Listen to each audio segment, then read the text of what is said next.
Okay, hello everybody. I'd like to thank Tanya for the invitation to present our work. Although we're not working on Kleefstra syndrome, at least yet, I was asked to present our work in direction of potential therapy. So I'll start 10 minutes, and then my colleague Mojca will present our efforts in establishing the Center for Technologies of Gene and Cell Therapy.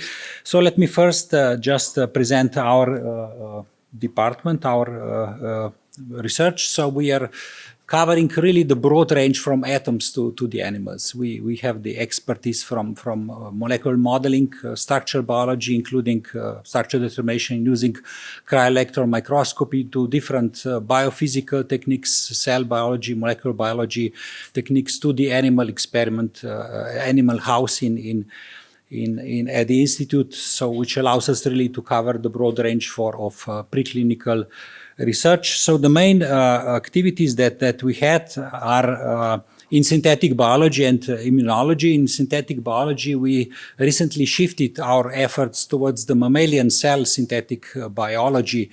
We have developed several tools to regulate function of mammalian cells from external or internal signals, and we realized during this work that those really became quite powerful tool, and we would like really to make them to use, and we thought that they could really be useful for application, particularly for gene therapy. And recently we teamed with several clinicians in the area of cancer immunotherapy and gene therapy to do this translation. Additionally, we have two ERC projects in life sciences. One is myself, and the other is Jarne Ule on RNA protein complexes and their role in degenerative disease, which I think makes us a good sort of a position.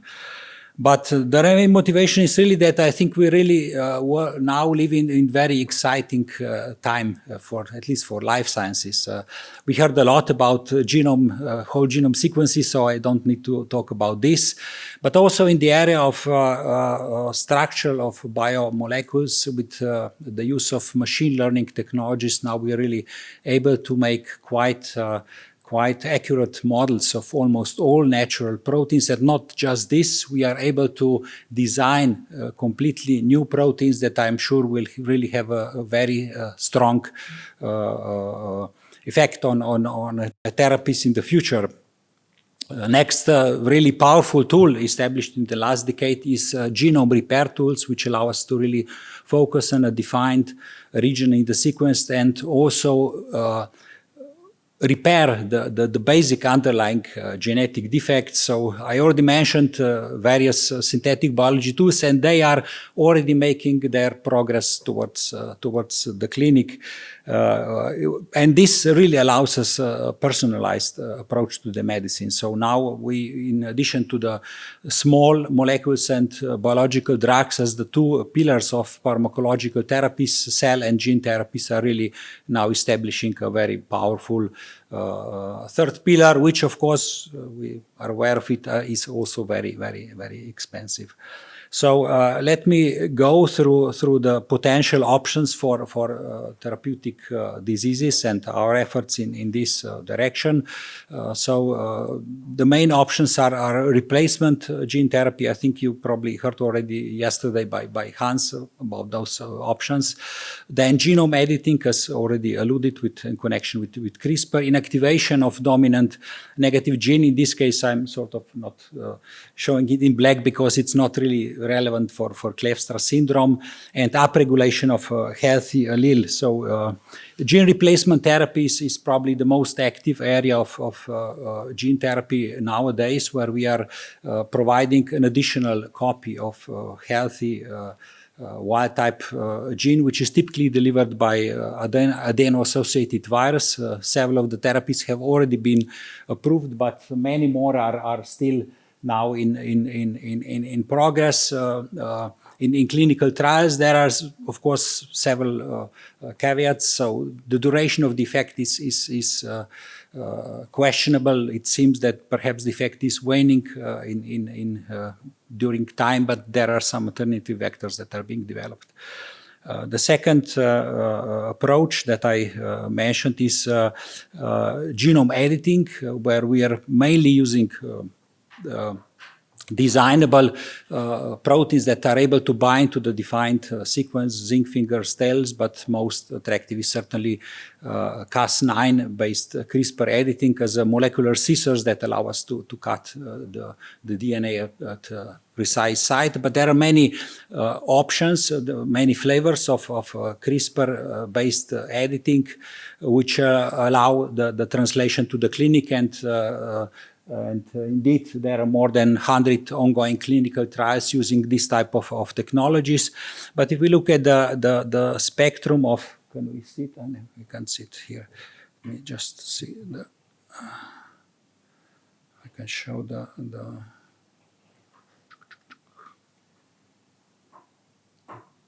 Okay, so so if we look at the range of mutations, known pathogenic variations, we see that about half of them is point mutations, and they could be addressed by some of those techniques.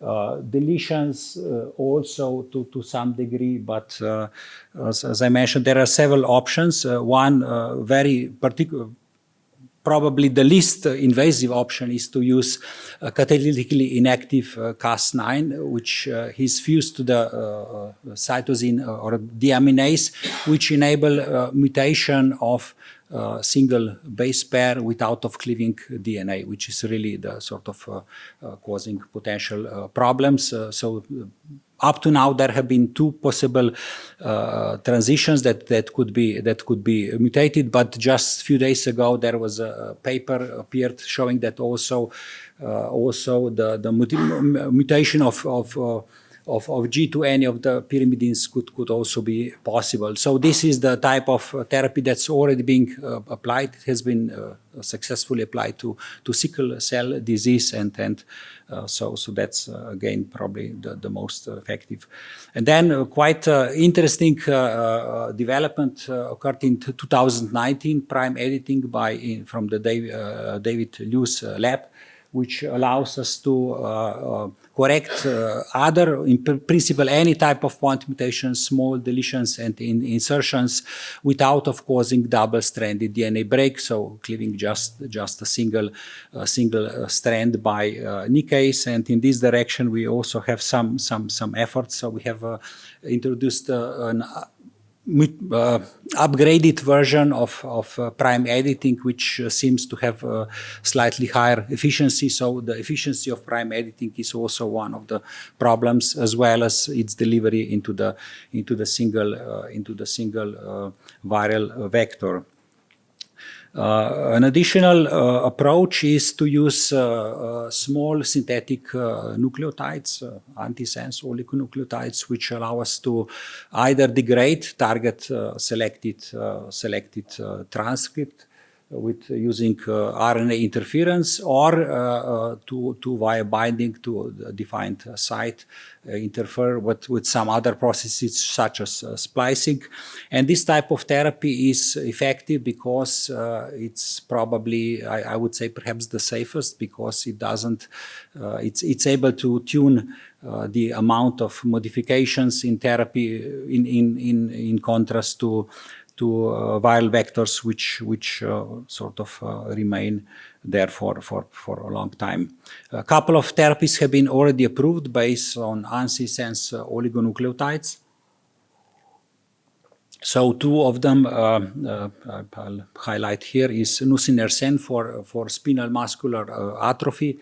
In this case, ASO is targeting splicing of an alternative copy of the gene for SMN, which sort of provides the same function of the mutated SMN1. And the second one, milasen, is probably the most well-known case of a personalized therapy, because this drug has been prepared just for a single patient, and shows the way that it's possible also to treat some of the very rare genetic diseases. And in our department, we're really using CTNNB1 syndrome as a case study to develop some of the technologies, and we hope to be able to translate these technologies also to other types of diseases. I have already showed an example for prime editing, so we're using this we're using antisense oligonucleotides also to increase the amount of the healthy type of CTNNB1. And in this case, as you can see, at least that's early results on cell lines. What we need to do is really to upregulate the function by 2. In this case, at least in cell cultures, the antisense oligonucleotide is strongly upregulating the function of this protein and also other proteins that are connected through this protein. So this is showing promise, and we plan to apply it in the animal model of CTNNB1. So to end this my short presentation, I would just like to stress the importance, as I see really, of the participants in this. So the collaboration between the biomedical researchers, the clinicians and patients and patient organizations, which at least in our case, we found a very nice collaboration. But I see also in the Klefstra community such a collaboration is forming. It's of course very important. Other players, so facilities or companies for the production of GMO grade reagents for clinical trials, regulatory agencies, health insurance agencies, which have to be in place to provide this for other. And this is in fact the topic that my colleague Moed Sarbencina will talk about. So at the end, let me just present you our group that where the work on development of new therapies is certainly providing very much of an inspiration and motivation. Thank you. First, thanks, Roman, to introduce me to the audience. I'm also coming from the National Institute of Chemistry, but at the moment here I'm in a role of representing the new development of, the development of Center for for the Technologies of Gene and Cell Therapy. Well, already Roman indicated that we are closely collaborating with some of the therapies with the patients and with the groups of patients and also clinicians. And during this collaboration, we came to an understanding that we are really in Slovenia missing place where we can produce the drugs or the therapies for the patients directly. So we've went to the discussion what we can do and how we can solve that, and we applied for the European funding, where we were successful between the let's say quite a group of applicants, and with this we've got enough money, or at least funds, for establishing that kind of center, and as well also some starting funds for working in the center. So our mission was to really establish the center where we will have the modern technologies with the possibilities to treat the patients, so that we introduce this kind of new technologies.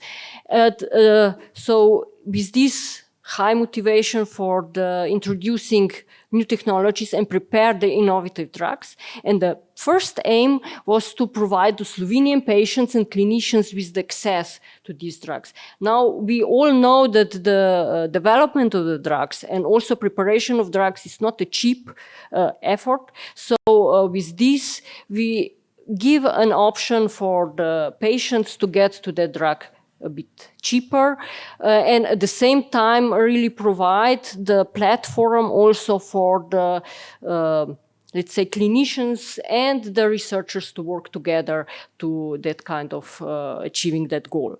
Of course, our main aim was to let's say develop the technologies to bring the medical researchers to the patients with this kind, I mean, the medicines with, let's say, producing in a good manufacturing practice. And as well, also to train the researchers. We have not to, we should really think of this as an important goal, because the trained researcher will provide better medicines and encourage creation of the biotech industry and bring the researchers, clinicians, and patients together. As, I mean, these communities are rising, also the EU is realizing that for some specific rare disease, there will not be initiative from the drug companies, so we are the ones who really have to put the initiative to get the treatments. Further, what the center will do, I mean, in the main fields, we will concentrate on the CRISPR-Cas, I mean, technologies, the synthetic biology combining with the CAR-T drugs, or I mean the technologies, but at the same time we would like to also attract I mean the communities to give us suggestions, also to provide maybe better output of the therapies. And what we see is an impact. We see the impact in this endeavor, a scientific one, which is, I mean, more or less logical. If we do the good work, the science will follow. I mean, the health impact, economic as well, and also the social impact with providing better outcome for the patients, better life for the patients, and also for the, let's say, acceptance of gene therapy, which still we have to work on that aspect as well. So how the organization will work? I mean, we are establishing the center in a coordination with the National Institute of Chemistry, but for this we also need the advanced partners, and advanced partners are the University College of London, then Charité University Hospital of Berlin, Utrecht University Medical Center, and the Dresden Technical University.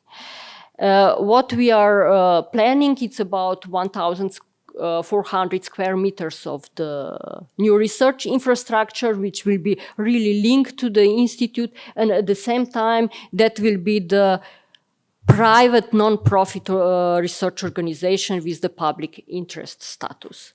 So what are, let's say, the goals, what we are going to, so activities of the center will be in, let's say, short-term and medium-term development of the drugs, so the basic and applied research with the collaboration of the researchers, not only in Slovenia, but broadly, and at the same time coming or bringing the drugs, I mean the therapies, to the preclinical stage, and in collaboration with the medical staff and clinicians, then to go to the first in-human clinical phase. The other let's say steps, in that case probably industry will have to come in as sponsors to really get the steps forward. So what are the timelines? I mean, we started with the project. We are preparing now the documentations to put the building. So I mean, started to build the center. At the same time, we are envision that the project, I mean, the center will be fully operational after 5 years.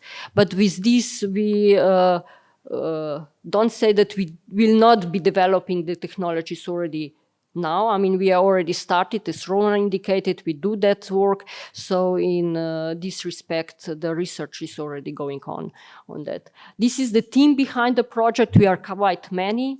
But in this instance, I would also like to acknowledge some people who really contributed to this. And we should not forget the patient organizations, which really get the push-up on that activities of establishing the center.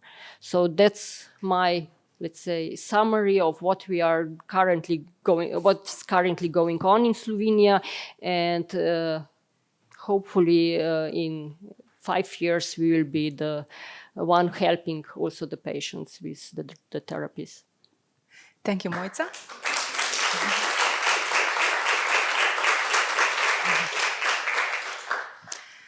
Do we have any questions?